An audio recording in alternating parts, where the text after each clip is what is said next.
Hey, what's going on? This is the OG Kickoff, a Double Down and Next Round media production. I am Connor O'Gara. Will, we were just getting ready to record, like probably seconds away from hitting record, when your buddy Peyton texted you about the Brendan Sorsby news. Yikes. Good thing to check your text right before you start recording, because Lord knows we've missed many breaking news stories as we've been recording, or like an hour after the fact. So shout out your boy Peyton for giving us a bombshell report about the Texas Tech quarterback. Yeah, shout out Peyton. It's the classic. Like I'm sitting there going, I don't even want to read this out loud because this feels made up. Did my boy get fake news? Got a little crop screenshot here that we just keep reading. We're like, this keeps getting worse. This is real. Oh my gosh. And I mean, I don't mean to jump the gun here, but I said this initially. I just do not see how, number one, this is resolved in any clean manner. And number two, how this gentleman plays college football this season. Connor? Yeah. So, by the way, great pod today. We have NFL draft recap coming up with SEC Superlatives. Chris Plank is going to join us in a bit to talk all things Oklahoma, lad of the week, usual good stuff. But, well, you're right, man. The more you read about this story for the prized Texas Tech transfer who came by way of Cincinnati and originally Indiana, who is a $5 million quarterback, the more you read about this, you go, oh boy, a guy who checks himself into a facility for a gambling addiction after making thousands of bets, which apparently included betting on his own team back when he was a redshirt at Indiana in 2022. It's tough to envision a path for him to be able to play unless he lawyers up and finds some sort of loophole. And not to say that I'm doing his work for him, but I was curious what the loophole could potentially be, because it's almost non-existent. Now, here's what I wonder about, because a lot of people have tweeted about all the different punishments for betting on other teams, betting on pro sports and all that stuff. This is very new legislation that the NCAA had to put in basically in the wake of all these states legalizing gambling and sports gambling specifically. But the rules weren't put in until 2023 that basically stated that if you bet on your own team, your eligibility is essentially done. Like permanent ban, you're cooked. Even if it's a game in which you're redshirting, like apparently what happened with Brendan Sorsby when he was a redshirt, his true freshman year at Indiana in 2022, which that had to be what tipped the NCAA off. And I'm sure they were looking into this over a period of time, because thousands of bets is not nothing. But is the case that his team is going to try and make, look, this legislation wasn't defined until after this bet took place? Still, there was clearly something put in saying you can't do this. And yeah, this still happened. I mean, Pete Rose has been signing things outside of the Hall of Fame for like 30 years at this point. I think that you RIP, can't. RIP, Pete Rose. Yeah. You cannot, claim that you don't understand that you can't bet on the sport you play in.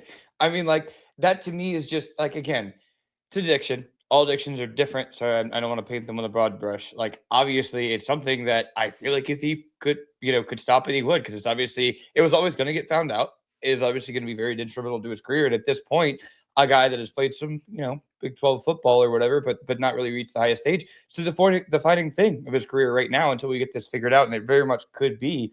And I mean, without more details, if we're just to believe exactly what's been said and only those things, I mean, the only thing that you could say to your point is, hey, the NCAA has lost its teeth. We're going to stick this in some kind of litigation. There was a case earlier this week where like an American soldier was found tipping, like basically betting in the prediction market about Maduro getting taken out in Venezuela. And even like President Trump was like, the world's become a casino and it's unfortunate. Like we're getting to a point where gambling is just so pervasive in our culture. So litigation and kind of stalling tactics are the only ways to really, I think, make any kind of a case that he should play, unless you can find a way to exonerate him. This is sad. Like above all else, I know like there are people that are probably going to take some shots at Texas Tech because it's the new rich kid on the block. And there are people that will go, how could Texas Tech have not known about this when they gave him all of that money? I don't know that they were privy to anything from what the NCAA was doing. I don't know what they knew when they found out this information. They did release a statement saying like they support him as he's going to continue to seek treatment, all that stuff. Obviously, like they're going to try and stand by the guy who is maybe going to be the difference maker and them taking another step. This is a preseason top 10 team who went out and spent the most money out of anybody to be able to get a quarterback, their biggest position of need after, Baron Morton was seen as kind of a thing that held them back. And Sorsby did really, really good things at Cincinnati that made him a coveted guy by schools like Texas Tech and LSU. And he canceled his visit to LSU because he committed to Texas Tech. And so it's a tragedy in a lot of ways, because this is not the type of thing that 30 years ago athletes were, I don't want to say subjected to, because if you could bet, you could always find a way to bet, right? Betting is not new. It's the legalization of it and how easy it is for anyone to be able to do this, but it's a different set of rules for those in their own sport. We understand It's that. in But your like, freaking pocket, man. I mean, I've yeah, said this over. It is just such a big distinction to me. So it's okay to know that betting is wrong. Like I said, is just such a non-gray area to me. But I do feel bad for the people who get swept into this. Not as much college football players, right? But like regular people who are just getting these push notifications like over and over and over again. As someone that works in social, I see how this is just rotting our society, especially for like young men that are all their buddies are into it, and it could be a fun thing, and nobody wants to admit when they lose. It's an epidemic, man. It sucks.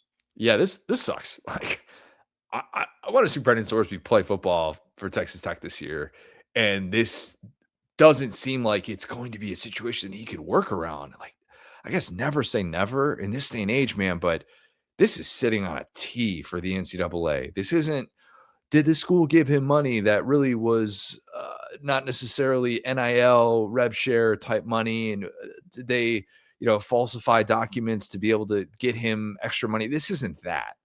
This is, no. If you're betting on a game in which you have insider information to, which if he's a member of Indiana in 2022 and he's betting on his team, even betting on his own team, and that can change markets and the way that this works. There are huge financial ramifications to that. And that is why it is not taken lightly ever, but thousands of bets leads you to believe. I said that to you. I read it from the tweet. You're like, hey, you got to get this right. It wasn't thousands of bets. It was thousands of dollars. And I go, no. Thousands of bets. It is hard to place thousands of. You're busy as a college football quarterback. Dude, this is just bad. This is really bad. And their backup situation's not good. Will Hammond, the guy who was expected to be their backup, he tore his ACL back in October. Joey McGuire said he's not going to be playing until probably like week 3. So, yeah, Texas Tech has a lot of strengths, and they're probably going to be the betting favorite in the Big 12 going into the year. It's BYU's year. I've been saying this for the last like couple months, is that it's BYU's year. This adds to that in a lot of different ways. But man, what a messy situation. And I hope this doesn't become something that we become numb to, because I don't think we should be numb to something like this. I think this is really significant, and it's an issue that needs to be addressed. Lord knows Brendan Sorsby in this case has a chance to be a cautionary tale for all college athletic programs right now who are trying to get through to their kids of like, even if you think you're just messing around betting like a few bucks on this, and this, you can't do this. This guy has everything at his fingertips with way too early mock drafts that are coming out, and he's like a part of them, and he's got this $5 million deal with Texas Tech, and you've got a chance to like really, really hit it big. And this could all be, all be just gone in an instant for him. And that's the part that just makes my stomach turn thinking about it, man. Yeah, I mean, it's I have such an issue with leagues. I've talked about this before, specifically with the NBA and Adam Silver just opening the door for gambling and then being like, oh my God, these people are betting on games. And it's one thing when it's adults, that it's a league sponsor and they have, again, opened the door and said, everyone do this thing. It's another thing. Like, I just tend to think these kids are a little bit more like of a victim status, because when you're at that level, it's so far beyond. Like I said, I think if he could have stopped, he would have. And it's a guy that, again, was moving up in his career.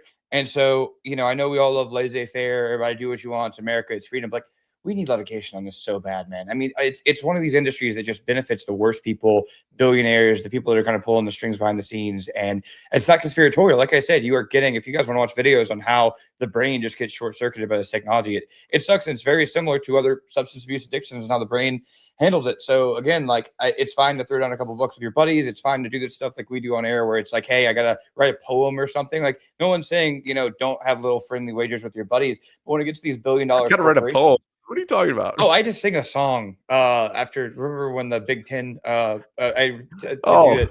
Yeah, I had to do that song after the playoff 2 years ago about the Big Ten. But yeah, like if you want to do little friendly wagers or whatever with your buddies, but when your money's going to billionaires and building casinos from the comfort of your own home, it's scary.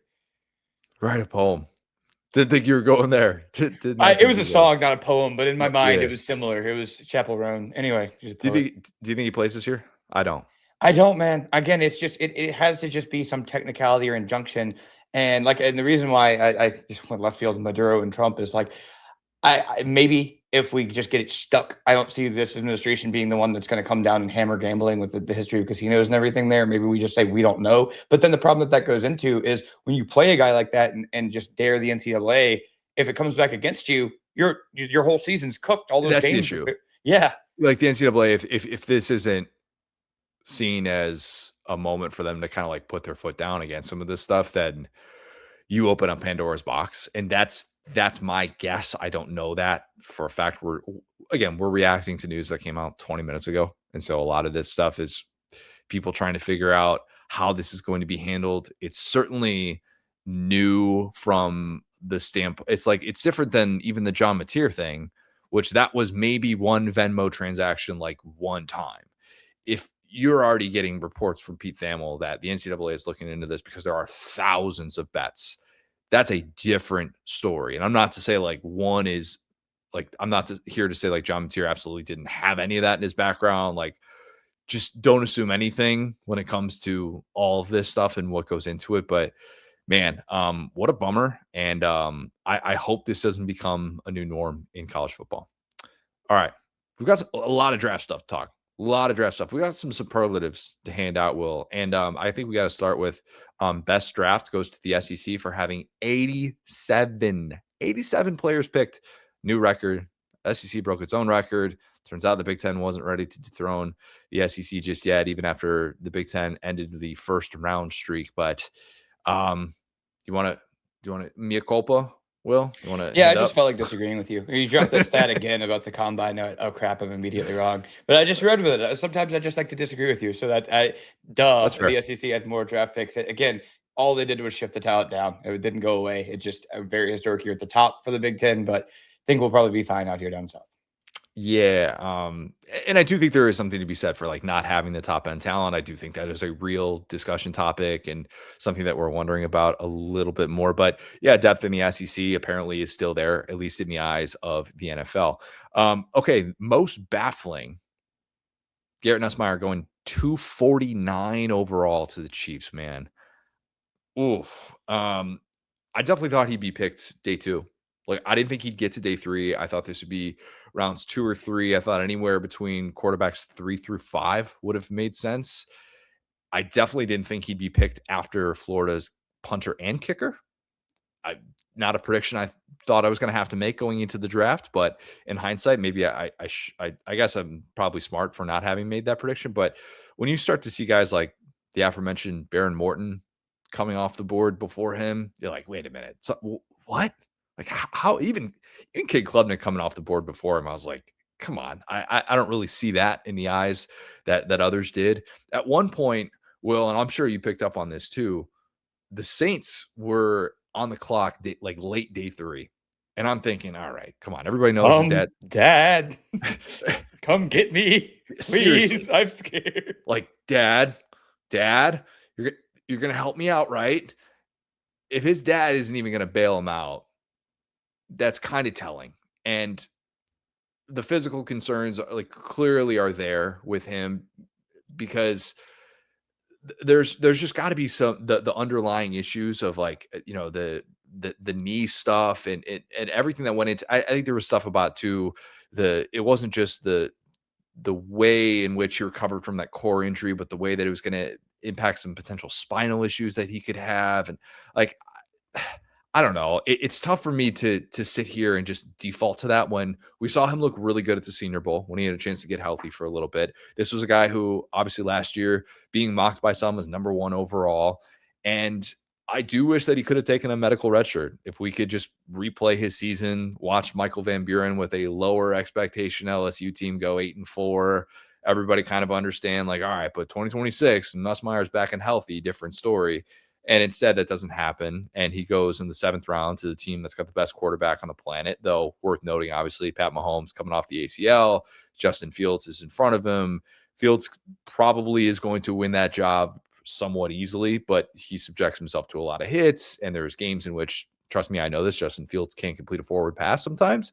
And who knows? And maybe learning under Andy Reid and being able to work behind Pat Mahomes is way better than a lot of the spots he could have ended up at, like in the 3rd round. I saw McShay talking about that.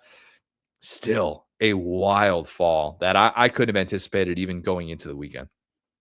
Yeah, just what a fascinating backup situation out there. And yeah, I mean, not to do like the haha, I was right about this, but dude, from the time that I watched Nussmeier pretty early in the season, I was like, something is very wrong with this guy. This is not the guy that was here in 2024. The issues were totally different. The guy in 2024 was too confident. He was slinging the ball too far down the field. He was trusting his guys too much.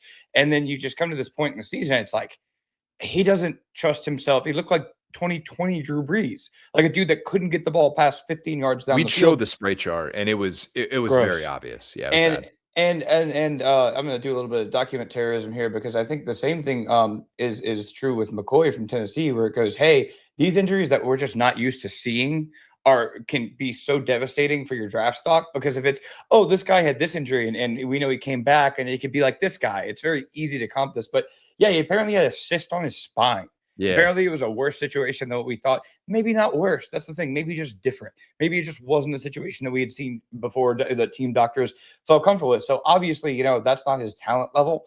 I really don't think it's what his healthy tape showed. They could get a real diamond in the rough there. But I talked about it. If Nussmeier went to a good team, 2 years ago, I thought he could really be a problem for the league and his processing, decision making, and it's just going to be such a process to rebuild him. And my heart breaks for the kid who really just tried to do everything he could for LSU, and his body just wasn't ready.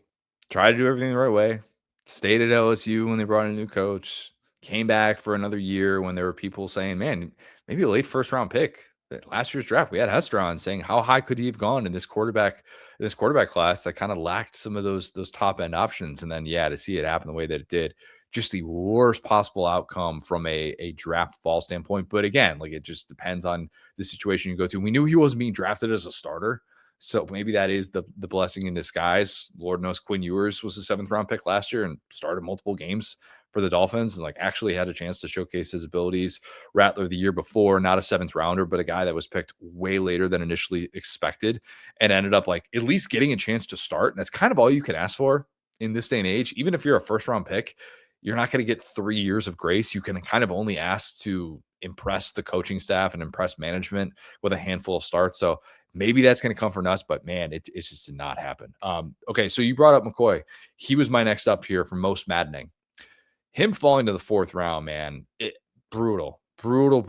I had, at this time last week, I said, look, I think Mansour Delane and Jamad McCoy, those are the only 2 players from the SEC where if they go in the top 10, I'm not going to be surprised.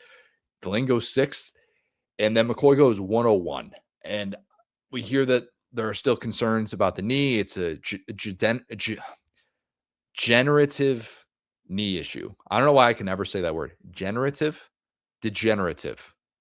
I didn't. Degenerative and then generative. Yeah. Degenerative is one thing. Generative is not what I'm looking for here. Degenerative. Yeah. Generative is like those AI slop things. It generates. Degenerate is a degenerate. Yeah. So degenerate is the word I'm looking for, right? Exactly. Yeah. Okay, we got there eventually. You knew I'd get there. Maybe another surgery for him. Maybe he can't play right away. Charles Robinson had a really, really good breakdown of this for Yahoo. And he essentially said it's a bone plug that was used to replace the degenerative, there's the word, issue in the same knee. And that at some point it was going to have to be replaced. And if the next surgery doesn't fix this very complex issue, his career is likely over. So like you talk about with Nuss, it's getting in the rooms and talking to team doctors about what they actually feel comfortable working with. And if a lot of people are like, man, I've like never really seen this before, you could be opening up something that we're kind of on our heels dealing with, then that's maybe the reason why he fell the way that he did. The maddening part, though, is that a month ago, he ran a 4.3840 with a 38-inch vertical and a 10.7 broad jump.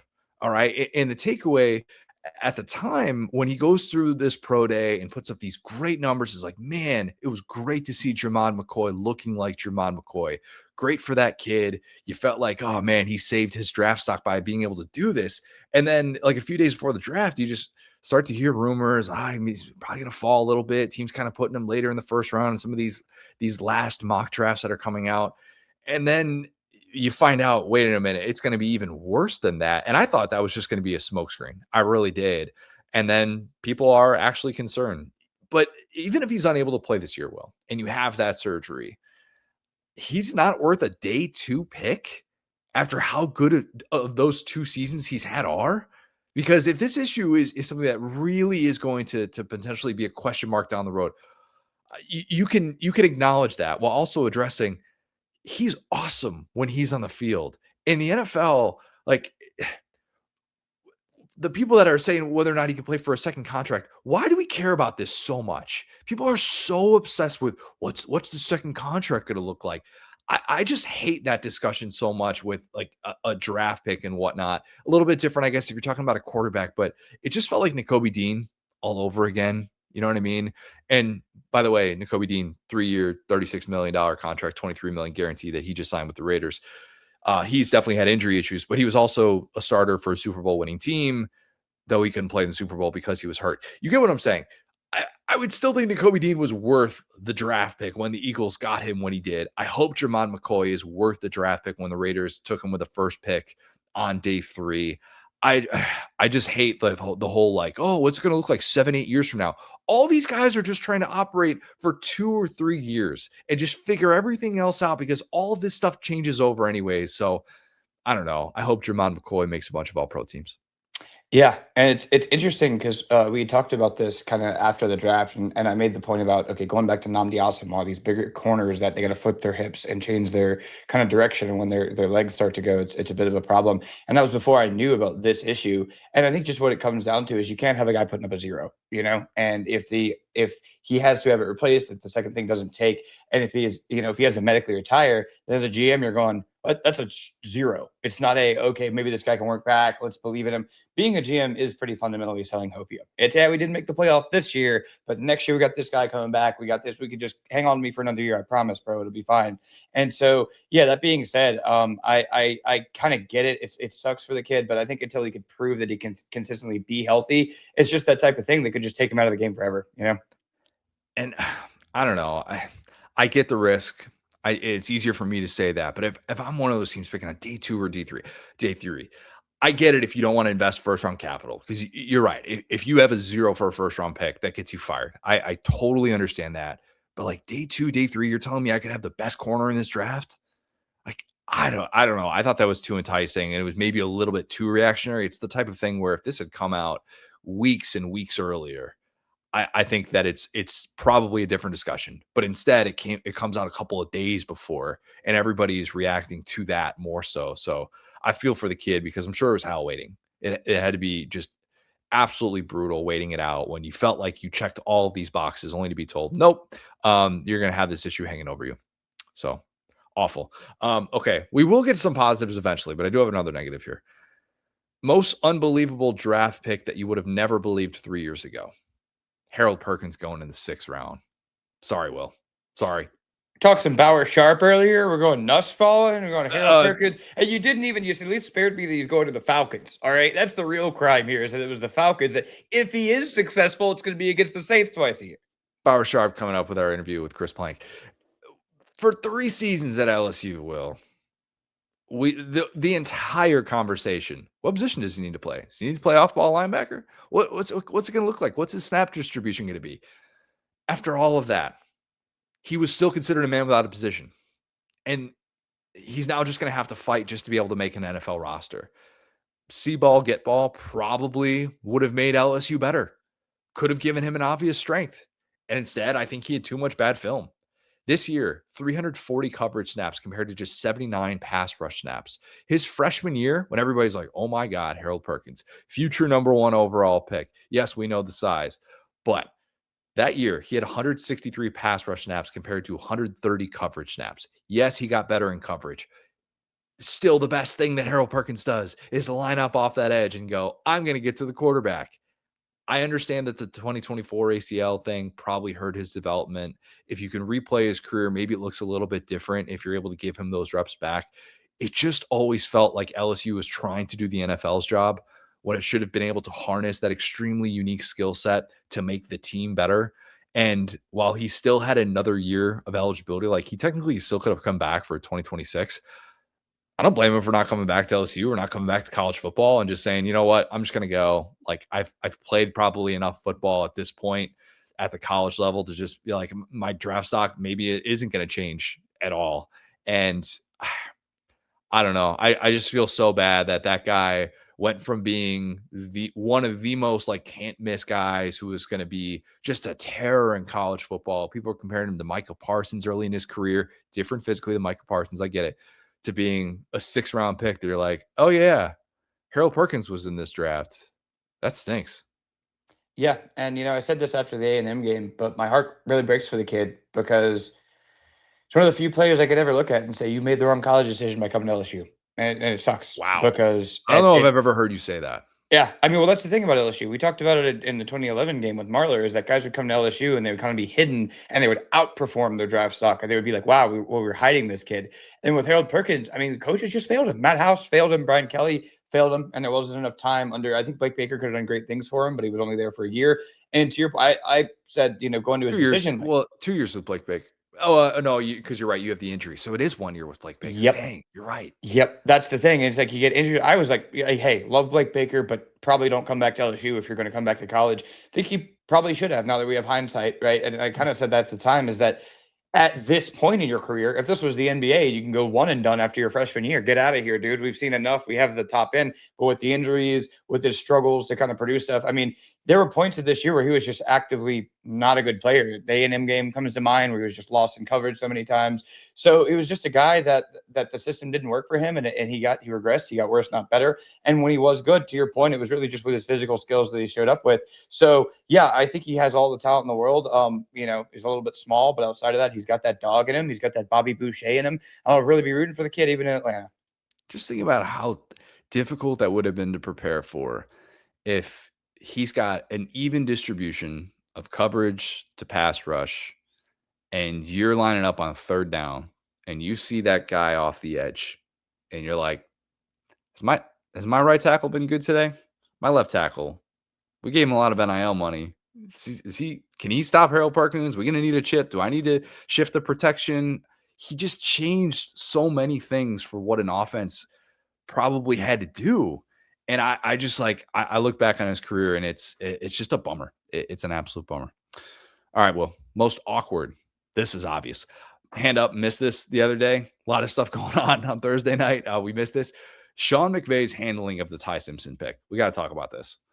Sean McVay, I don't think has ever looked that awkward in his entire life than he did both talking to Ty Simpson on the phone as Ty Simpson is overcome with emotion. He's like, yeah, like you're the franchise quarterback. No, he didn't say that, but you get it. And then the press conference with Les Snead, the Rams GM, it was weird. It was weird. And it definitely came off as if Les Snead was the one who was pushing this draft pick at 13 overall, which surprised a lot of people that Ty Simpson was picked that early.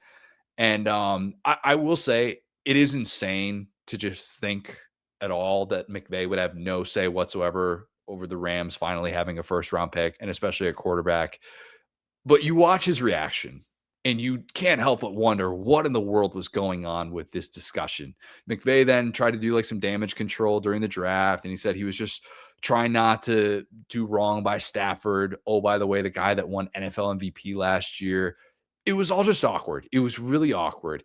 And Will, the more I think about this, the more I'm reminded, it's usually awkward? Succession plans at quarterback. It's really hard to make a seamless transition in that area. Favre to Rodgers, Rodgers to Love, even Alex Smith to Mahomes had some awkward moments. It's one of these things that's just inevitable because you're still paying that guy top dollar and they want to have that weapon and they're not going to feel the need to mentor the guy. Like you've heard people say this over and over. But the good news is if that's the most awkward that it ever gets for the Stafford-Simpson dynamic in LA, that's a win for the Rams. And then maybe you get your quarterback for the next decade post Matt Stafford. Clearly, I think McVay is still enjoying having an MVP at quarterback who has been everything he could have hoped for and more after they made the Jared Goff trade. The problem is that McVay is just always so high energy with everything. And everybody could tell this is weird. He is not like, you had Rams beat reporter saying he's not like this. He never answers questions that way. And yeah, I mean, good for Ty Simpson. I don't know if it'll be the best thing for the Rams long-term. Decent shot that he's going to go into 2028 still like trying to decide, am I going to be the starter? And you're kind of going, wait a minute, he's only played football in one of the last 6 seasons, and that's not usually good. So all that will sort itself out. But in the meantime, it was just awkward. Yeah, and our kind of caveat or our praise for that was based around McVay and being like McVay could win with Jared Goff, he could win with anybody. It's like what I said at the time, and it's like, hey, if he likes Ty Simpson, this could be a dream fit for him. And yeah, man, I mean, just the absolute personification of the meme with the guy's like hand on the other guy's shoulder. Where he said, "Let's go make history, coach," and McVay goes, "Yeah, no, all right, yeah, have a good one, man." It's like, yeah, we're gonna make history for a bad draft pick, brother. Is what we're gonna do here. We have an MVP to your point, and like, it's easy for us in our minds to go like, yeah, Stafford's like, getting really old. Like he's had this second career, but he got the mess beat out of him in Detroit. Like obviously he knows. Like, but then on the other end, you go from Stafford's perspective, it's like you could have gotten me a receiver, dude. You got to get me an O lineman to where I could maybe play a couple of years. So I don't think there will be, especially from McVay's standpoint, there will not be any quarterback controversy at that place as long as Stafford's there. But at the same time, there's the other aspect of Stafford going, again, I am old. Maybe I would like a little gadget receiver or someone to protect the blind side. So yeah, it's just weird, man. I believe I was trying to find this, but I couldn't exactly pull it up. So apologies if I just got fake news or anything. But I believe there was some history between Les Snead and Ty Simpson's like family. Yeah, like they kind of know each other a little bit. So that was another bit where it was like McVay is like, oh, this isn't off merit. But like I said, I think Ty Simpson is a good quarterback who can be at least, a solid backup or average starter in the NFL, and this place is a great shot for it. Do I think the pick was originally Sean McVay's idea? No. Do I think that Sean McVay was still on board with it and he just overcompensated way too much? Yes. I think both things can be true. The thing about McVay too is like you got to factor in how young he is. The fact that he's dealt with so many weird situations early. Like I remember when Aaron Donald retired, he had like kicked around retiring. It's got all that weird stuff going on with Puka, where he's like doing controversial stuff. He's just like, guys, can we just chill out for a second? Do you know how old McVay is? Well, do you know this without looking it up? Oh gosh, he's not 40 yet, is he? How old is he? Just turned 40. Okay. 40. Yeah, it's I knew because I remember we talked about it kind of like several years ago. It's like, wow, this guy's like in his mid-30s. He's giga young. Something to be said about dudes in their mid-30s being giga young. Love that. Love that. Favorite under the radar pick. Brendan Thompson going to the Chargers in the 4th round. Loved this. Loved this. Almost texted several people about this after because of how much I loved it. And then I thought I'll let them enjoy their Saturday afternoon instead of just receiving takes from me. A Mike McDaniel offense with Justin Herbert's arm and Ladd McConkey's route running for all the underneath stuff. And then Brendan Thompson over the top. Sign me up. Like that is a great fit. I was pretty impressed with what he did at Mississippi State. Like really, really impressed. I thought he was one of the better portal ads in the entire sport. And it didn't really get talked about enough because obviously Mississippi State won 5 games, but he gives Mississippi State its best moment of the post-Leach era with the game winner against Arizona State. Just an electric play to not walk it off, but you get what I'm saying. Like, basically in a game in which it felt like Mississippi State was going to lose, and he comes up clutch, just terrible coverage on the back end by Arizona State. But still, he then sets the Mississippi State single season record for receiving yards, leads the SEC in receiving, runs a 4.26, which 40 times are overrated, except when they confirm everything that we've seen on TV. And then this is a guy who we know made the most out of that size. Like 11 catches on passes that traveled at least 20 yards downfield. Did that as a guy who played predominantly on the outside at 5'9", $164. This is a great reminder why surroundings are so important. The year before that, he was a downfield guy who was trying to make it work with Jackson Arnold, aka the guy who could not uncork deep passes. And he reunites with Jeff Lebby, gets to play with someone who does attack downfield and Blake Shapen, and then boom, it's a great fit. You know what he did. I just think he's going to be an awesome fit in McDaniel's offense with those surroundings. I think he's going to have a nice 10-year career in the NFL. Yeah, this is a ball knower pick. And, we've probably watched a lot of not great SEC football, and I think State's been a pretty good amount of that. And Fair. that was the guy that would go, I'm just going to focus on this guy. I'm just going to just zone in. He's kind of a one-man team. And so, yeah, that's the type of guy that you look up in a couple of years and go, yeah, if this guy had, more known logo on his helmet, he would have been like a day one, day two guy just based on production and the amount of burn he has in his physical tools. Kind of got a little bit of, different physically, but Alec Pierce just exploded this last year with the Colts. And before that, it was just seen as he's a guy that stretches the field, but there's value in guys that do that. And I'm not saying that he's ever going to be like some all-pro level receiver, but I think he can be really, really fun. He went to a nice landing spot. The most of the times pick, Nate Borkature going in the second round of the Jags. This was one of those picks. I'm like, wait a minute.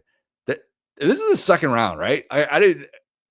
This is the guy that just got taken in the second round after a solid but interesting year at Texas A&M. He is a guy who had the game winner at Notre Dame, a very notable play in the 2025 season as a whole. But he had 38 catches for 417 yards and 4 touchdowns for his entire 6-year career. That's his entire 6-year production. Usually former walk-ons who do that and, oh, by the way, turn 25 Labor Day weekend, they aren't coveted second-round picks. So why did he get picked that high? Why is this the of the times pick? The trend in this draft is everyone wants these heavier tight ends to run more 13 personnel. That's the name of the game. That 1 running back, 3 tight ends. It is very, very in vogue in the NFL. McVay did it. Everyone else has kind of caught on. Rams take Max Clare in the second round to give them 6 tight ends on the roster after a year which they took Terrence Ferguson in the second round last year. Bears took a tight end in the third round, even though they already have Colson Loveland, who looks fantastic and was a top 10 pick last year. And then Cole Kmet, a guy that they invested heavy draft capital in, and they really like him as well. And my buddies are like, why do they just take a third tight end? This is why. This is what everybody's doing now. It's all about these tight end heavy sets. It's like getting an extra tackle out there. It sets up the ground game really, really well. Jags didn't have a first round pick after the Travis Hunter trade last year. And so it was a position that wasn't considered a need. And for whatever reason, I have a lot of Jacksonville on my Twitter feed, and the Jacksonville fans were like, wait, what? What exactly were they doing? But as for A&M, great for Mike Elko. Big time portal ad to be able to get a guy who was planning on leaving Nebraska for the NFL, maybe going to be a day 3 pick, and maybe going to be like an undrafted free agent. He instead spends 1 year in College Station, second round pick. That's a good return. Really nice return from Mike Elko. Man, I tell you what, that shocked me. This is a guy who I didn't want to bring up yet because the one time I just say his name, I got scared. It was actually that Notre Dame catch you were talking about. But the fact that the Saints, basically a full round later, were like, yo, Oscar Delp. I was like, hold on. Oscar Delp is still here, and y'all taking that guy? That guy is the guy that you think, like, Oscar Delp is the guy that you think he is. They have the same measurables. They have about the same physical skills, very high RAS score. Delp was like a lacrosse guy. I remember being over the moon excited for Delp, and then looking back and going, you didn't have to take that guy there. There was a better version of that guy, and we got him. I'm fired up, man. Yeah, Borkature, look, the way that the draft was going, he wasn't going to be there a couple rounds later, and maybe they just got that sense, but when he came off the board, I was like, wait a minute, what? Did I just miss how productive he was or something like that? But no, then the more the draft plays out, 21 tight ends came off the board, and everybody's talking about 13 personnel. That's just kind of what you need. And if he's going to be a fit in what they're trying to do in their ground game, I guess more power to you when you're a playoff team and, you got a head coach who, let's just say, knows some ball, in my unbiased opinion. You can do these sorts of things. All right, we're running lots of power for sure, Connor. Of course. Travis Etienne, we don't need that guy. He's fine. Travis Achan, the adjusted Cajun pronunciation of his name. Yeah, I think ETN now is not that either. I don't know. We've changed Cajun names on them. Anyway. I know. It's tough. The worst take. NIL is killing the middle rounds of the NFL draft. Boo freaking who. Andrew Brandt talked about this on the Ross Tucker podcast. He said that he talked to an NFL scout who pointed out that last year, rounds 6 and 7 were wiped out by NIL. This year, it was rounds 4 through 7, and I don't care. I don't. As Ari Wasserman tweeted, that is not college football's problem. The NFL gets a free feeder system and does nothing with college football in mind. Nothing, especially when it comes to scheduling. It doesn't even set rookie minimums with the new NIL world in mind. It is not college football's job to develop guys for the NFL. I don't care if you want to run a gimmicky system in college football. If you feel like that's going to give your team a chance to win, if you can recruit to that, I will not poo-poo it. You do what you need to do. The job is to win football games. If you can do both, great. Yeah, everybody, if they could push a button and say, would I like to get a guy to the NFL, or would I not like to get a guy to the NFL? They would like to get the guy to the NFL. But this complaining about the lack of NFL ready guys in the middle to late rounds because college football is doing too much to keep them around is laughable. Absolutely laughable. Miss me with the multi-billion-dollar NFL business not getting guys developed at the rate that they want, even though they still have the whole you got to spend 3 years in college thing in place. Oh gosh, sometimes I just roll my eyes at the NFL. I mean, technically, that's a gift from the NFL to college. They could pull that tomorrow. There's no, presidential edict that says they got to, go play college football. So I think it's kept the sport mostly whole. And, I want to be fair here because I was bemoaning the loss of the Cinderella story in March Madness, but I feel totally differently about football. And that might be because it's a physical, body grinding game. But the tweet that I saw that I really liked was, those guys from mid-major schools already got drafted once. It was to an SEC team or a Big Ten team, and they already got paid once. And I think that's awesome. In college football, it's different to me. I think that the fact that you have to stay 3 years, the fact that you're putting your body on the line, the fact that there are all these different things that Harold Perkins, great example, a guy that made a good amount of money in college that may need that later in life. And so I think it's great that guys are getting paid to move up in the ranks and getting that exposure. And so, you can see kind of some of those and the readiness thing is just, not trying to be mean here, but it's just not understanding math because the guys are still there. They're still available. You're just getting them for another year. What you're getting is fewer busts. What you're getting is guys that are less flash in the pan because they're able to move up and play that extra 5th year or 4th year at a bigger program and go, hey, some of these receivers don't work out at Alabama or at Georgia or at LSU or whatever. Those guys probably would have been drafted in previous years, and then we would find out they suck later on.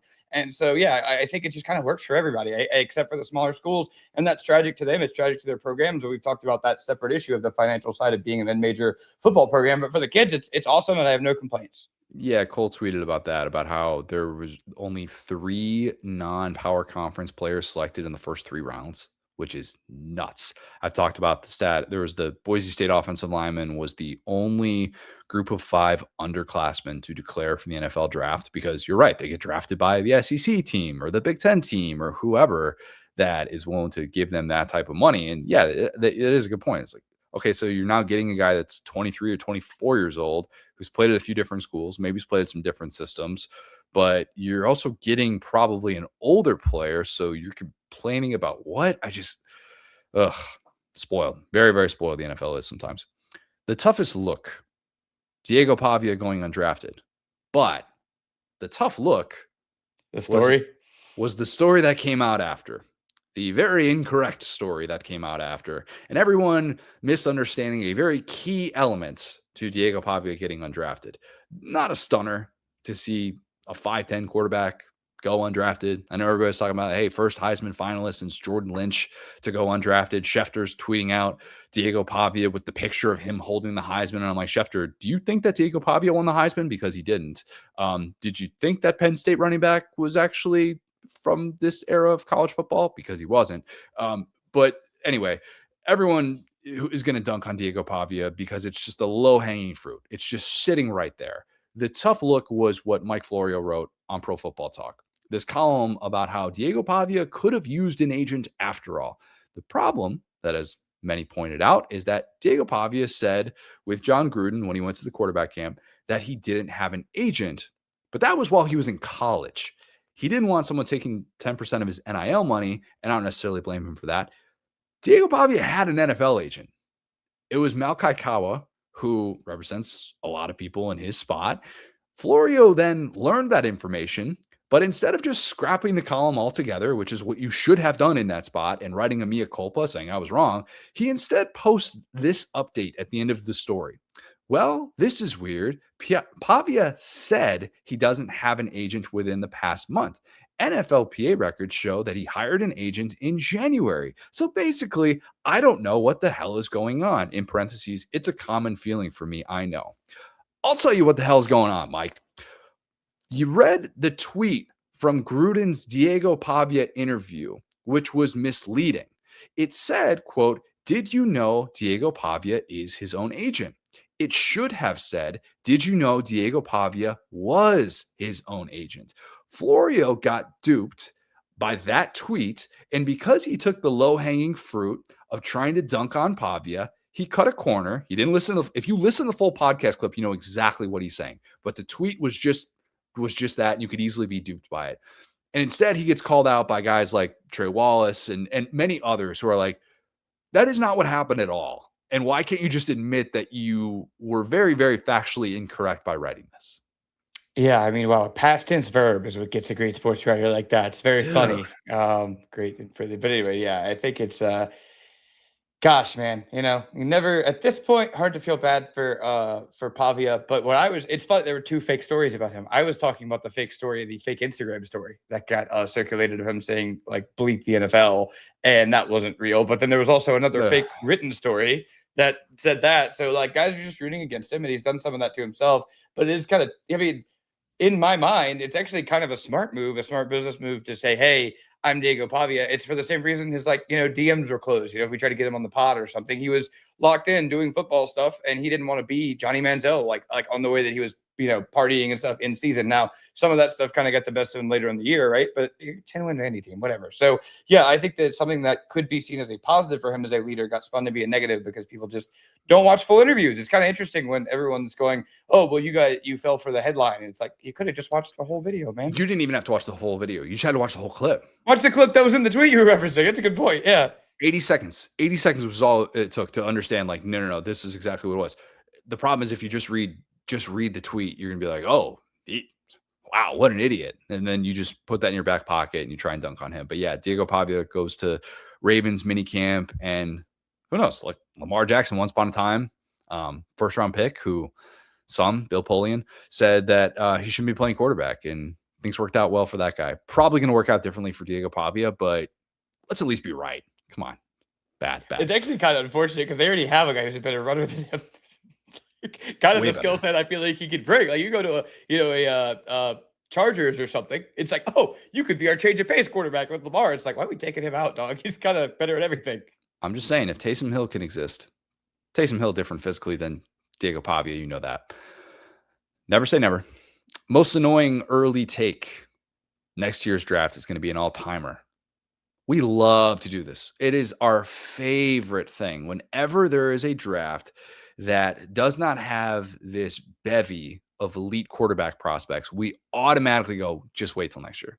Next year is going to be so good. Did you know that next year, Will, Dante Moore, Arch Manning, Julian Sain, Trinidad Chambliss, CJ Carr, Lenora Sellers, Drew Mestamaker, John Mateer, Sam Levitt, Darian Mensah, Brendan Sorsby, wait and see about this whole eligibility thing.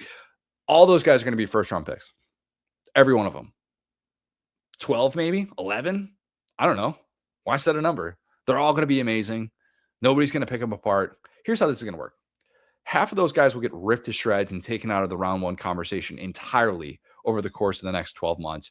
Maybe 3 or 4 will be good, but not great. And then the rest, like maybe there's going to be another 2 or 3 in there that'll be considered top tier options. Maybe there will end up being 4 or 5. Like maybe that'll end up happening. But like, if you're assuming that next year's draft is going to be great because of all of those names, I would probably push back and say you're ignoring kind of what the NFL does to these guys over the course of this time. It's just such a broad way to like generalize an entire class when we don't know the makeup of 260, 270 guys. We're just assuming because there are familiar names coming back at the game's most important position that all of a sudden the draft class is going to be different. It might prove to be true, but we just do it so often that I roll my eyes whenever I hear it.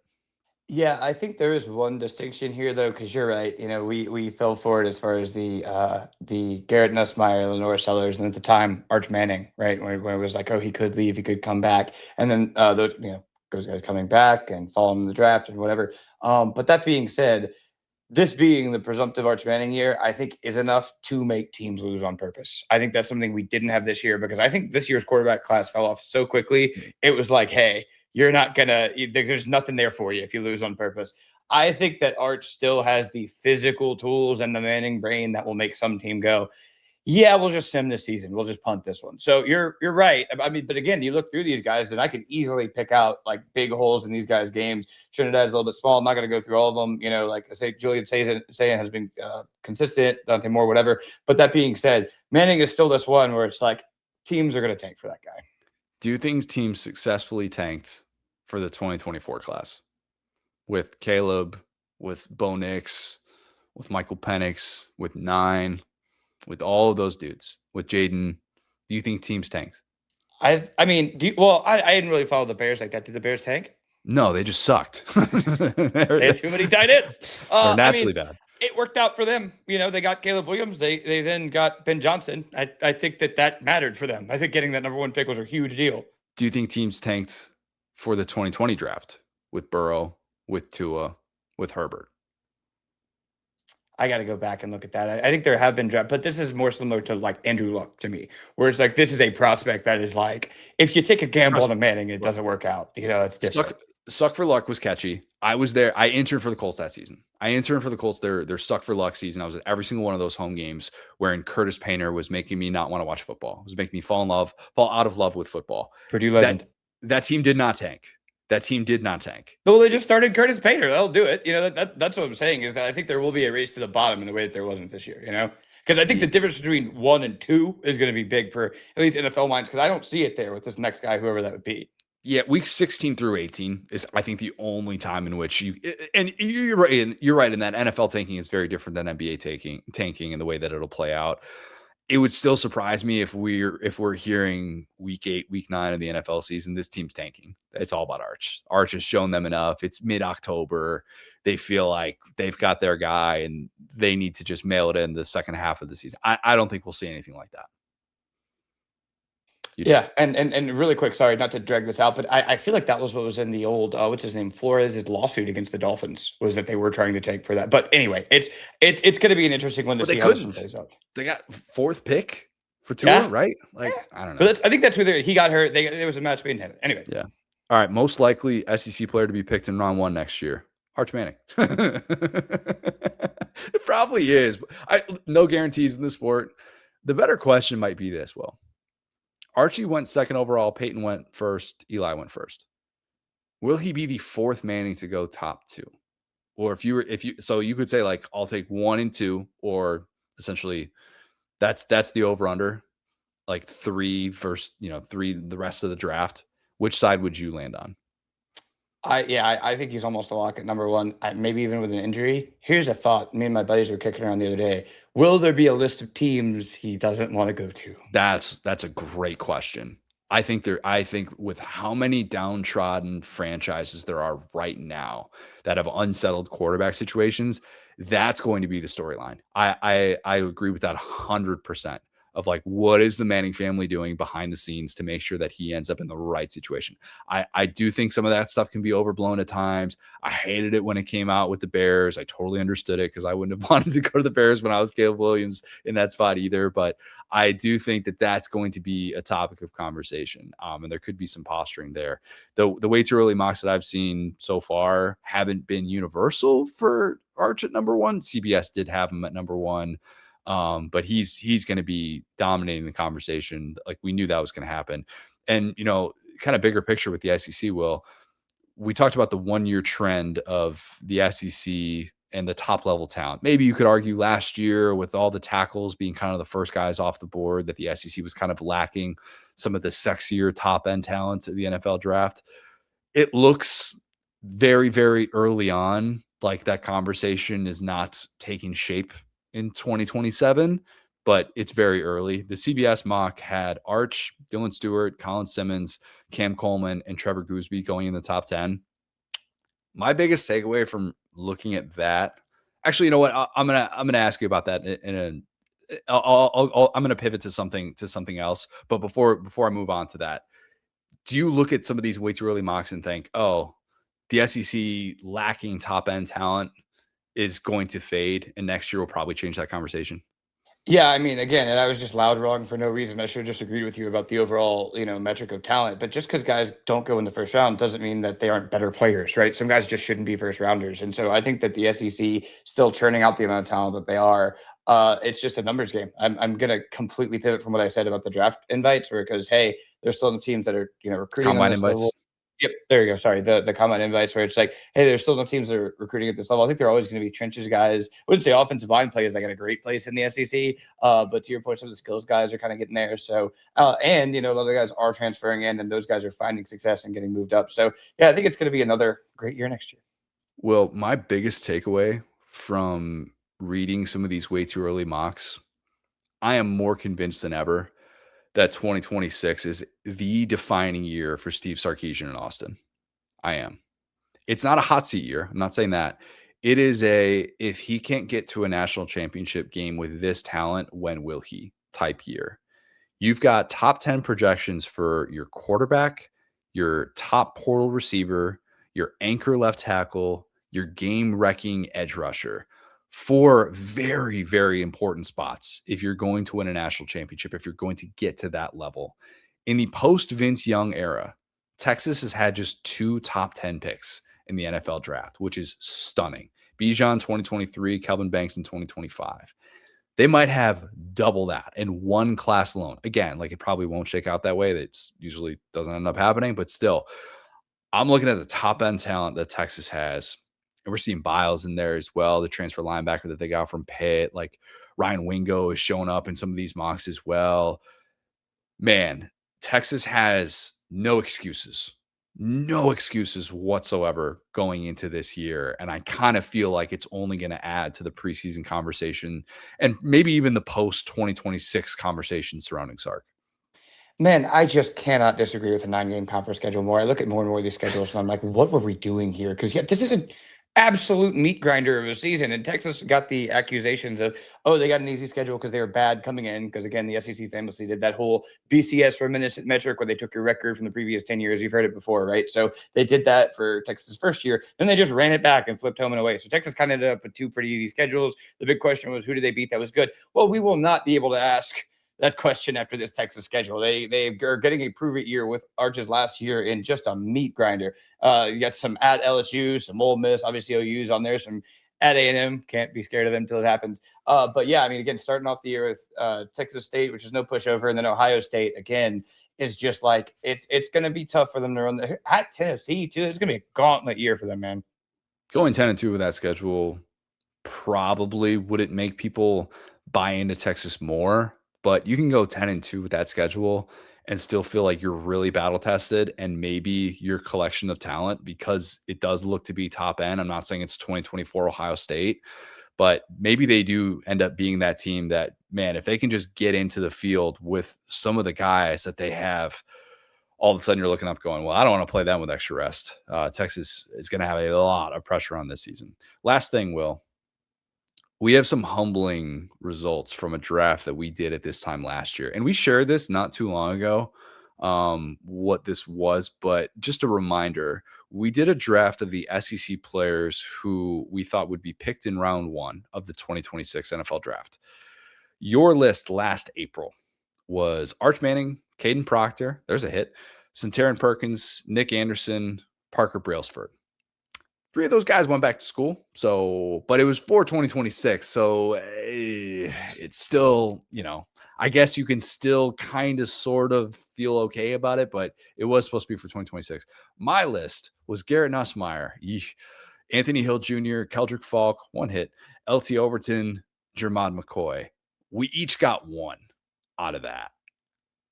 Nobody ever does this thinking you're going to have, we combined for a 20% hit rate. If we did this right now, we'd be like, oh yeah, we'll get combined 6 or 7 easily. 2 out of 10s. That's pretty tough.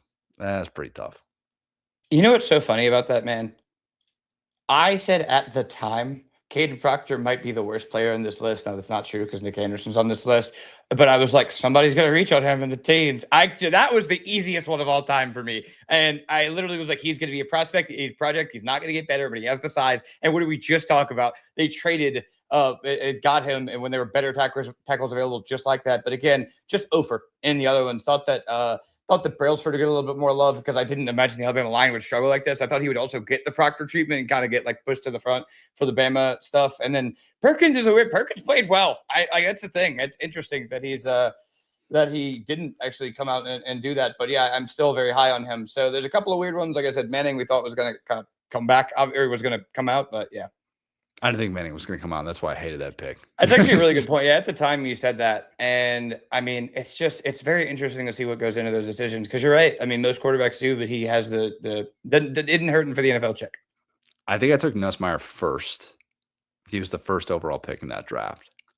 Look, at least I get him incomplete. At least I get it. He probably will go number 1 at some point. All right. Yeah, I can't even Anthony Hill. Like by the time that the NFL, all the final mocks rolled around, nowhere to be found in the first round. He ends up being a second round pick, but yeah, Keldrick Falk was my one hit of that group, and he was a guy that was disappointing this past season from a production standpoint. I still really like Keldrick Falk though, and think he's going to be a good NFL player, but just the sacks weren't necessarily there in the way that people kind of thought. But still young, would still bet on that talent. But I think having Hill certainly means that you win that one because he was right there. I mean, that's a guy that it wouldn't shock me if he was like a great NFL player. I should have known about McCoy and his bone plug. Maybe messed that one up. Oh well. All right, let's kick it to Chris Plank. Some technical issues with Chris. We were trying to get some audio stuff figured out. It happens every once in a while. Please don't give us a 1-star review. We're very well aware of that, but we powered through anyways. Great to be able to have on someone who has tremendous perspective on all things Oklahoma and knows that place inside and out. So here is Chris Plank. I'm now excited to be joined by a very special guest. It is Chris Plank. You can hear Chris on KREF. He is also the voice of the Oklahoma softball team, which is looking like it has a real shot to just casually win its 5th national title in 6 years. Chris, before we talk some football, I teased you with a little bit of a nickname that I have for you. It's probably a little bit too egocentric if you came up with the nickname, the voice of a dynasty, but would you mind if we just called you the voice of a dynasty? Because I think that plays. Good. It's pretty good. It's dynastic right now, isn't it? I mean, Connor, it warms my soul that you bring up softball right off the top because – we've got quite a chase going on for the SEC championship right now between OU and Bama, and A&M might have a say, and Florida might have a say in college softball. So, what's crazy, dude, is I am making my first ever trip to College Station this weekend. I've never been. I've been the sideline reporter for the Sooner football program since 2011. I've been doing softball since 2016. Moved down here to Norman in 15, so it's been we're looking at going on close to like 15 years, over 15 years now. And 2 conference mates, I've never been down there before. So I'm really excited about this weekend, man. It's going to be a fun home stretch. I'll take the voice of a dynasty because what Patty Gassel has going on is awesome right now. You just sit at a table and just talk about how much you hate Texas. That's the way that you will instantly fit in College Station. We'll all get along great. Yeah, you will. You will. Let's get a vibe check on OU football this year. How would you compare the approval rating for Brent Venables right now compared to this time last year? Oh man, infinite. I think in a positive way. I think everyone felt really good about what Coach Venables has been able to do with this defense since he took over. It's been night and day, and I think it's been. I know you talk to Dari, Connor, and we talk about this a lot. He and I work on the same station together, and I say he and I talk about it. I think we all talk about it on the air a lot, and that is the complete and utter shift you had to have from a mindset perspective, right? You went from being a program that was all offense all the time, the 2016 OU Texas Tech game still talked about to this day, just all Big 12, no defense is played, and all of a sudden, your first bus in is defense, and you're doing things completely different that had been done around here in a while. And I think it took a little bit of an adjustment, And I think it took getting a different type of guy in here. And I don't mean that in like off the field issues, but just where, probably a little bit more defensive oriented. And, felt like they had a really good thing going his second season when Jeff Levy was here. But, they made a mistake, an offensive coordinator. It's the reality of it. And maybe, they made a mistake in Jackson Arnold. I don't know. He was very highly thought of coming out. So, but it seems like they got something cooking with Ben Arbuckle and Kevin Wilson, what he's doing for the run game right now. And, there's never been a doubt about what Brent Venables could do for the defense at Oklahoma. And you've seen that, I think, kind of play out this year. It was always, okay, what's that complete picture look like? And from the moment that R. Mason Thomas picked up that fumble and returned it for a touchdown against Tennessee, everything changed. Agreed. And a lot of it, too, in fan perception changed as well, too, after that moment.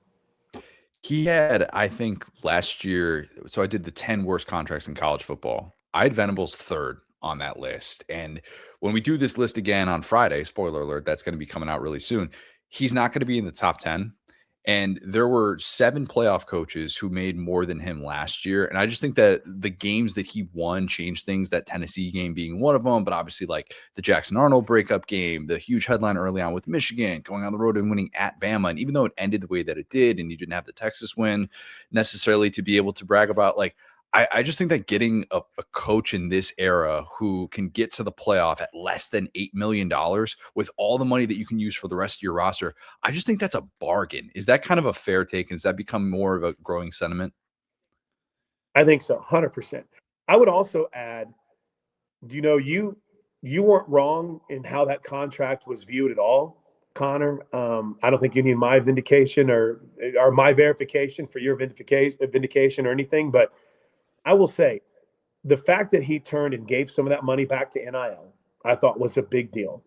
And then you still had questions after the Ole Miss game. That was second loss of the year, and Oklahoma went into that thinking we're going to win this football game, and they got beat. So I still contend that Tennessee game changed everything. And I mean everything for this program. And, it's funny.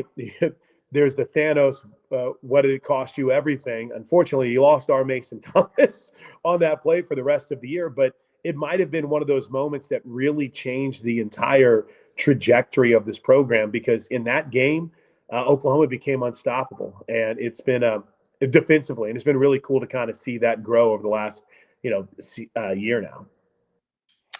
Chris, great to see you. Great to have you on. We've been talking a lot lately about the Alabama standard with the new DeBoer extension, right? And I think Oklahoma is a program that's in a very similar situation. So, our memories coming up in the SEC are throwing on Oklahoma and watching them just do not safe for work things to Big 12 teams, just destroying Kansas and like doing things on offense that me as an LSU fan, I was so envious of, right? That the product every week was it was similar to Oklahoma softball in a way, right? So on one hand, you have the move to the SEC. On the other hand, you have the 12-team playoff. What is the new standard for excellence at Oklahoma, and what is to be tolerated? What is to be kind of rewarded there? I think it's a good comparison when you compare it to softball, right? Because softball has what they call the championship mindset. And the championship mindset is above and beyond everything. We could get into the faith-based side of it if you want, but I mean, it's the championship standard, which is your best at all time. In football, I think it's always been there, but maybe it kind of lost its identity. What was Oklahoma football? What was their tradition based in? It was the swagger of a Barry Switzer, a punch-you-in-the-face defense led by the Selmans and Brian Bosworth, and, an explosive offense, but yet in the same vein, an offense protected the football. And then Bob Stoops changed that offense to where it was, hey, the defense is still going to have its teeth, but this offense, we're going to score some points. And they went with the, spread it out, and Josh Heupel, and won a national championship. But in some ways, it's almost as if, and you felt like maybe, this isn't a knock on Lincoln, but maybe Oklahoma kind of lost a little bit of its identity, and it really became the spread them out, shoot it out, run and gun. And you had two Heisman Trophy winners and Baker Mayfield and you had Kyler Murray, you had Heisman Trophy finalists and Dede Westbrook and you know, and what they also got from Jalen Hurts. And listen, Oklahoma, Jason White, Sam Bradford, those were all explosive offenses. But I think everybody kind of yearned for that 2000 defense, you know, and I think you're seeing that, you know, that's kind of the identity and the expectation will never change. They're blue blood. So we see Oklahoma fans win a championship every single year. And I don't think that has changed their expectations being in the SEC as challenging as it is.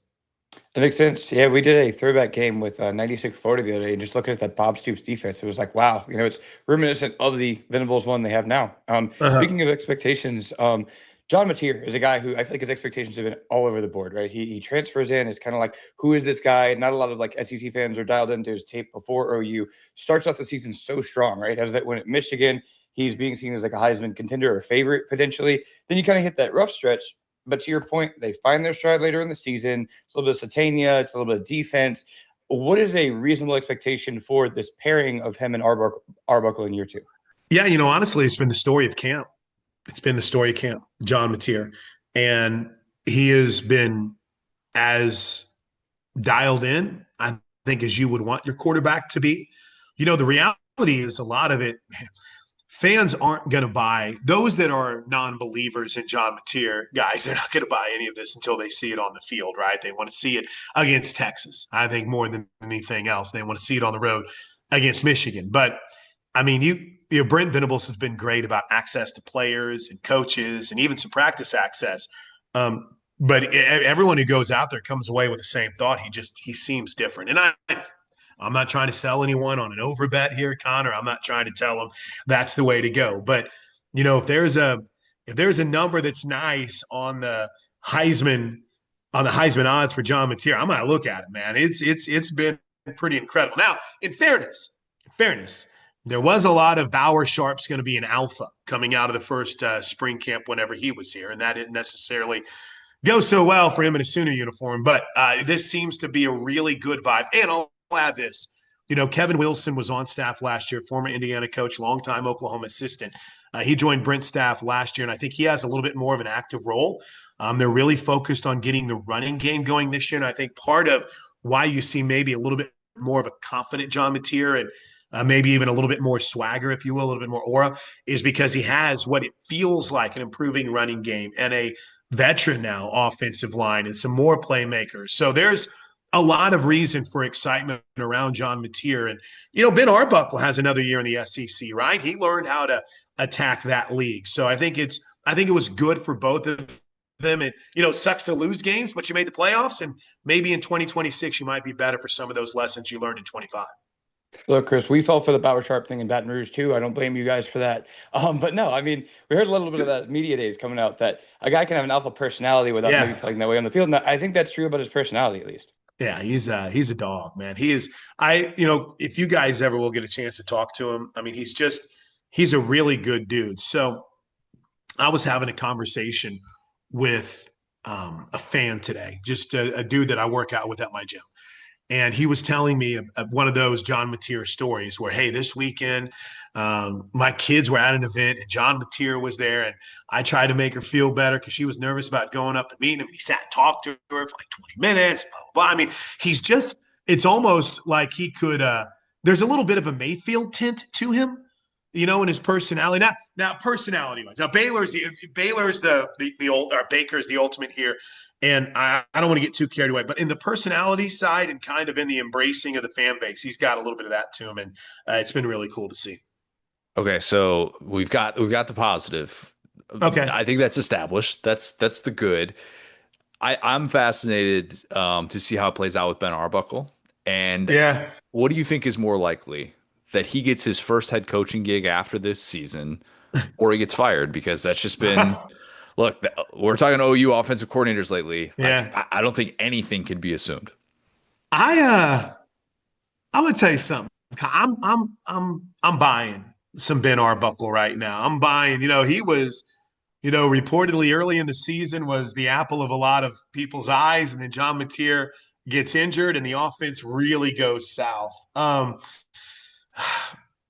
I'm a believer, man, and I'm not just let me give all the disclosures that I need to give before it's like, oh, Connor's bringing on another homer. Oh, I'm a homer. But I mean, I don't want Oklahoma to lose. I'm not going to tell you that someone's great when they're not. I'm not going to tell you to buy in when I'm freaking out just because I love, covering Oklahoma. You know what sucks more than anything? Interviews in a losing locker room. It's terrible.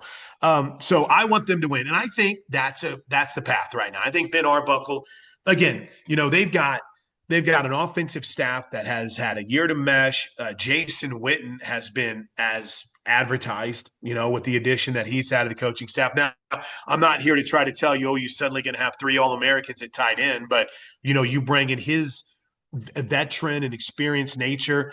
And I think Dylan McCullough has been really good for this staff, the running back coach that came over from the Raiders after he was at Notre Dame for a couple of years. I really feel like you've got a good balance in this staff right now, and that helps out, a young play caller like Ben Arbuckle. And listen, I've already mentioned him once, but I'll name drop him again. I think, Connor, having Kevin Wilson here for a second year and have a little bit more of an active role maybe, I think that's a big deal for Ben Arbuckle and for this offense to have that kind of experience to lean on. And they're doing a lot of things different in the running game, man. They're doing a lot of things different in the running game, and it's going to be very interesting to see how that plays out come, September. Chris, my stated mission for every season is to, we go out to games, get Connor as red as possible, get him out in some SEC sun, you know what I'm saying? So I want to hear your pitch for the Red River rivalry as the best rivalry in the SEC, something we need to go to. Connor can take it in from the press box, get a little tan. I can maybe go under the stands. What's the vibe out there? It's great. It really is. It's a borderline indescribable. I don't know what's the largest state fair in the world, but it's the biggest state fair I've ever been to. And plopped right in the middle of this carnival with beer tents and cars driving around, and it's just Ferris wheels and everything you could want. Big Tex is a stadium that seats, 90,000, and we put a football game right in the middle of the state fair. Now, I'm going to make some time for traffic, a little bit of a challenge around there. But once you get there, it's well worth it. I was a big fan of the 11 a.m. kick for the Red River rivalry. I love that. Of course, I'm a media guy that wants to watch all the other games. I don't think it's ever going to be a game in prime time, but I'd love to see it. It is truly as advertised. The stadium split, half burnt orange, half crimson. The line drawn right at the 50. And you can stand at that 50, and there it is. And you get all the pomp and circumstances of both teams taking the field with their band leading the way. I guess you could say the history of the Cotton Bowl and how little is actually done in that stadium during the year. It's kind of like, oh, dust off the old Cotton Bowl. Here comes OU in Texas. Let's go. It's a different feel. I'm the luckiest dude on the planet, man. I walk out to that coin toss on the second Saturday in October, and I don't need a drug or a drink or anything to feel like I'm in the middle of the greatest feeling on the planet. And it's just indescribable. And the two teams that have a hatred for each other this year with so much on the line, right? I mean, so much potentially on the line between what many people think Texas is going to be preseason number 1, and Oklahoma's got what might be its best 11 on defense since Brent Venables took over. So it's going to be – I'm already getting fired up about it now, and I don't even know. It's April. I still got a softball World Series and a college World Series to cover, but that Saturday, that second Saturday in October, that crowd is just it's you got to be there. Now, I will say, I have a lot of friends that have gone many, many years, and they've reached the point where they're like, I'd rather stay at home. It's too hot. It's too many people. But we're old, and we're curmudgeons now. You got to get out there, guys. It's truly one of those can't miss kind of environments, and it's something that's kind of dying a little bit in the world of college football right now. Texas is part of this gauntlet that Oklahoma has to start off the year. This 5-game stretch, man. Like I'm interested in your take on this, because I think 3-2 is kind of the line of interpretation, and anything below that, it's sky is falling. Anything above that, and you're like, hey, playoff is very much in sight. So for those who don't have the OU schedule pulled up, starts off with UTEP, and then at Michigan, home against a New Mexico team that could win 10 or 11 games this year. Like, buy all the Jason X stock you possibly can, and then at Georgia, and then the Texas game. Like, how do you think that shakes out, that 5-game stretch? Because it feels like we're going to know everything we need to know about this OU team based on how this season starts. Well, listen, I'm not trying to buy into Will's question anymore here and build up getting Connor to Dallas for OU Texas weekend, but I heard all those games and only one like really kind of resonated, and that's Texas, because that's the game Brenton Venables has to win. It's just that's where it is. And he knows it. We know it. We all and we want to see Oklahoma beat Texas, just like Texas wants to see the Longhorns beat the Sooners. But I honestly think this year is pretty big. Oklahoma beat Texas its second season. Dylan Gabriel with that last second drive, but it's 1-3 now. In your 4 seasons, and you made the playoffs last year. And the Brenton Venables way is the way to go. But I know that that's one that burns a little bit. So Michigan's going to be amazing. I don't know what to make of whether or not they're going to be a problem. Bryce Underwood, the mixed reviews coming out of camp and the way that it's looking right now, who knows? But they're going to play hard under Kyle Whittingham. So you start looking at that stretch, and it's a beast. You gotta have a winning record during that stretch, right? You got to come out 3-2. We've kind of set that line now at 3 losses, and you're really on the outside looking in. But like if they go 4-1 during that stretch, even if that one loss is Texas, which you really don't want it to be if you're the Sooners, you're in pretty good shape to get back to the playoffs this year. I don't even know if Oklahoma's ever played at Georgia before. So you've got the history. Never, yeah. So it's going to be – it's what you signed up for. In the heart of a coach, would he rather have that stretch be Ball State, Mississippi Valley State, 5 automatic wins? Absolutely, right? Because you're going to make the playoffs and you're going to get a contract extension and everyone's going to love you. But if you want to win a national championship, right, if you want to hoist an SEC crown, these are the kind of games that you've got to play and you've got to win. So I can't wait for it. You saying 3-2 is so wild, man. Connor, I still can't accept that you can lose more than a game in college football and still be alive, right? Like my 1990s, early 2000s brain does not compute that, but that's as difficult of a stretch as I think you're going to see in college football this year. Chris, we're not boomers about this. We're right. That's how college football should be. Okay, don't let them pressure you. Agreed. On that. I remember losing an early season game, being like, "All right, guys, season's over. Back in." Done. Yeah. How's our basketball team look? That's kind of how it would be. Lincoln Riley looks at that 5-game stretch to start the season. And he's like, I'm dry heaving. I'm running in the other direction. Do not sign me up for any bit of that. It is absolutely brutal. Last one for you. On a scale of 1 to 10, with the panic meter being, let's say a 1 is like Baker Mayfield dropping back to pass against like 2010's Big 12 defenses. And then a 10 is Jackson Arnold dropping back to pass against SEC defenses. What would be the panic for OU if the Clemson job came open at season's end and everybody's connecting those dots and everybody's like, hey, Brent Venables loves Clemson. He's still running stairs over Clemson. Now, Brent Venables will run stadium steps literally anywhere there's a stadium. So that's not saying that much. But I think he truly has a soft spot for that place. I do too. What do you think that level of panic would be if that were the case? And OU is, let's say, 9-3 or 10-2, and at least in that playoff conversation. How much time we got, Connor? Can I share a story? Okay. Yeah. So we're in the middle now of kind of a resurgence in belief of Brent Venables, right? Because there was outspoken critics and they're wondering about if this is the right direction, and boom, they go make the playoffs last year. And that's what, to the last 3 years, they've had 10 wins. So it's a much different world now in the belief. It's now turned to what it used to be with Coach Stoops, in that we always thought that the 2 jobs that Oklahoma could potentially lose Bob Stoops to was Florida and Notre Dame. And Florida came open twice, and Notre Dame came open once. And all of a sudden, the Cleveland Browns somehow entered this mix.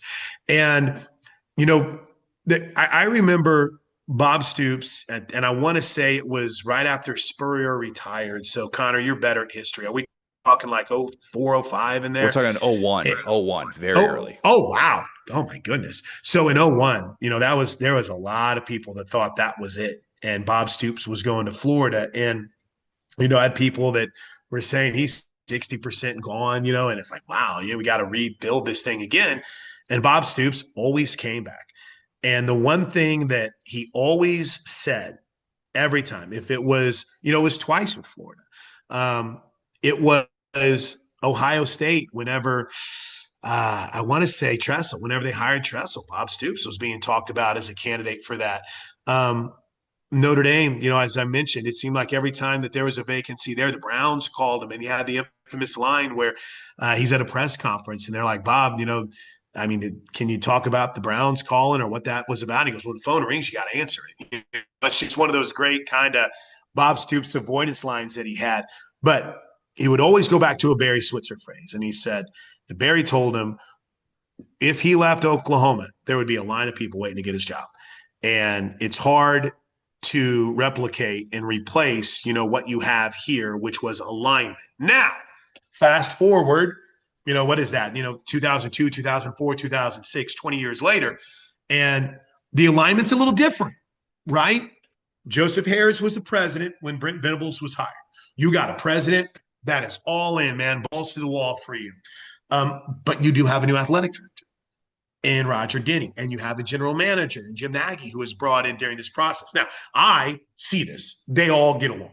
I mean, it's really cool to see the Nagy, Brent Venables dynamic. But there is probably something to be said about a place you love and them coming to you and saying, what do you want? What do you need? Whatever you want, buddy, we're here for you. You can hire your GM. You can hire this. You can be in charge. We're going to have – so I feel like the coach has that here in a lot of ways, but you look around and you're like, a couple things have happened to where that might raise my antenna a little bit if Clemson comes open.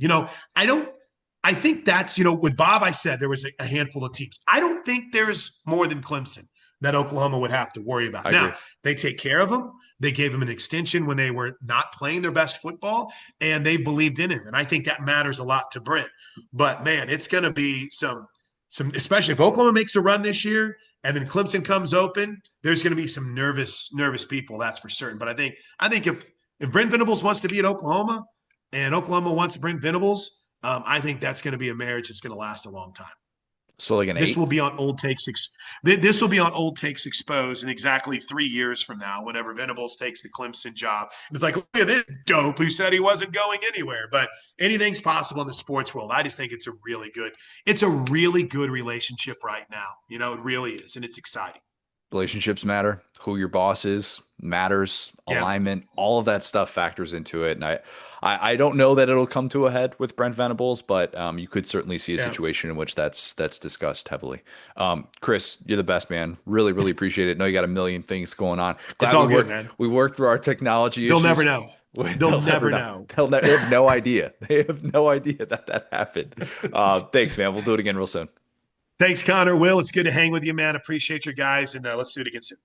Well, before we get to Loud of the Week, just some quick cleanup. Pete Nankos reported that Will Hammond is expected to be ready for week 1 for Texas Tech in the wake of the Brendan Sorsby news. So just wanted to clean that up because I know we said in the first part that he was not expected to return until week 3.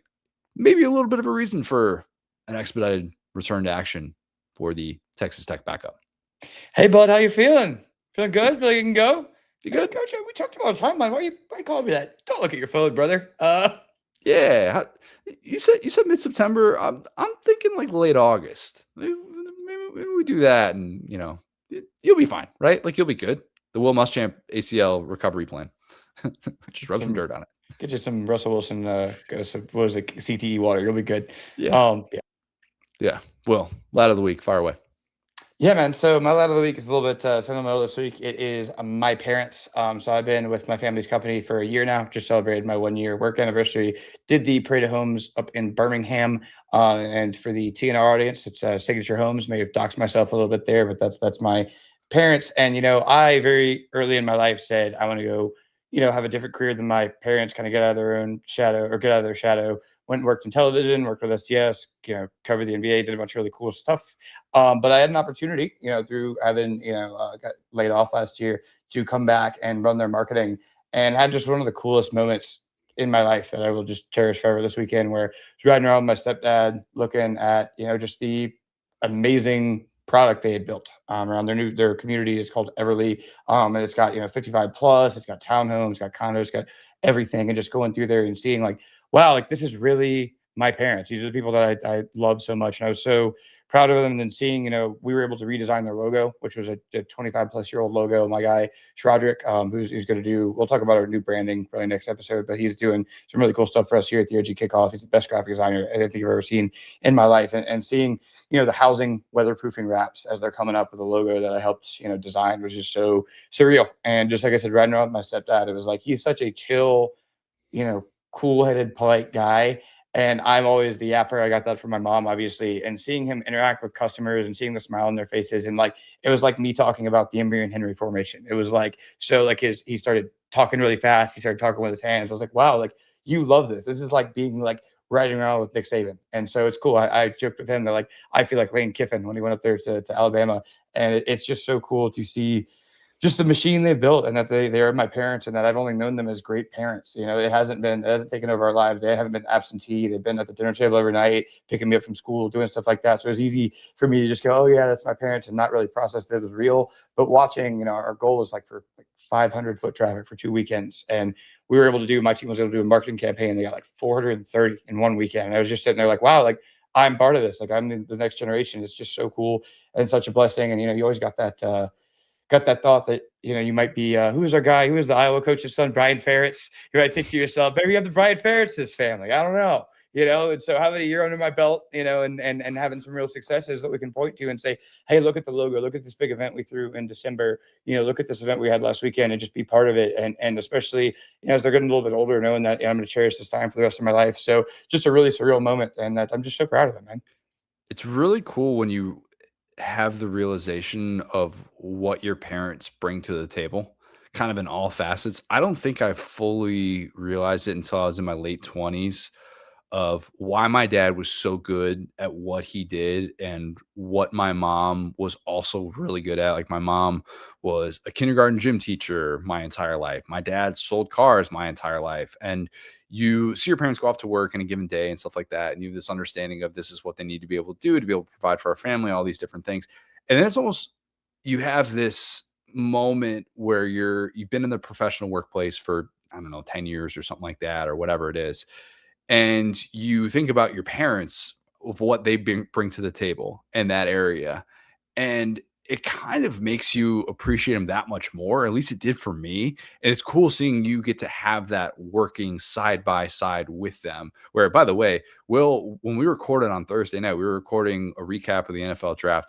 Will then produces the pod and then drives back to Birmingham from Atlanta to be at this event this weekend, to be able to take part in this and to help out. And so don't ever question Will's dedication. Dude is locked and loaded year round. But yeah, it is always cool to kind of see that. And it develops just a different understanding of your parents as people and not just as parents. Yeah, absolutely. And, growing up with my mom, I understood, her selling real estate. And you could kind of relate to this, I'm sure, because the biggest purchases you make in your life, right, are outside of a wedding ring, right, are a house and a car. And so I'm sure you had similar things with your dad where people would run into him and be like, oh, man, love that car you sold me. Glad I trusted you. And going out in the community and being proud of that is just so cool, where it's yeah, this is not some little widget or armband or whatever they're selling on Instagram. It's no, they really had to trust your parent, and they brought that home, and they love them for it. And just how connected they are to the community is so cool. So yeah, I want to be like that one day. Yeah, that's the dream, man. It really is. All right. Mine's a little bit wholesome, a little bit cynical out of the week. I have Eli Heidenreich, the former Navy running back who was selected 230 overall by the Steelers, gets picked by his hometown team. He seems absolutely awesome and love the story. Only the sixth Navy player drafted in the 21st century. His teammate picked 4 or 6 picks before him, something like that. So cool that he got to be at the NFL draft. He tested really, really well. The NFL basically knew that he was going to get drafted. And while he's listed as a running back, everybody kind of knows it's the pass catching prowess with him that earned him that honor after he set all these Navy receiving records. Lord knows he probably could have played in a college system that was a little bit more conducive to his skill set, but wanted to be a soldier. We all literally salute him for that. I mean, saw the emotion all over the kid's face. So happy for him. Even if he doesn't play it down in the NFL, nobody can ever take that away from him. It will always be a cool moment. That's acknowledged, right? I can be a hater now. But the NFL milked that like it was the last cow on earth. It was, oh my gosh. every last drip they could possibly get. You knew that they wanted to manufacture this potential day 3 moment, knowing like he's from Pittsburgh. There was no way that dude was going to be sitting in the green room through the draft, just going unpicked.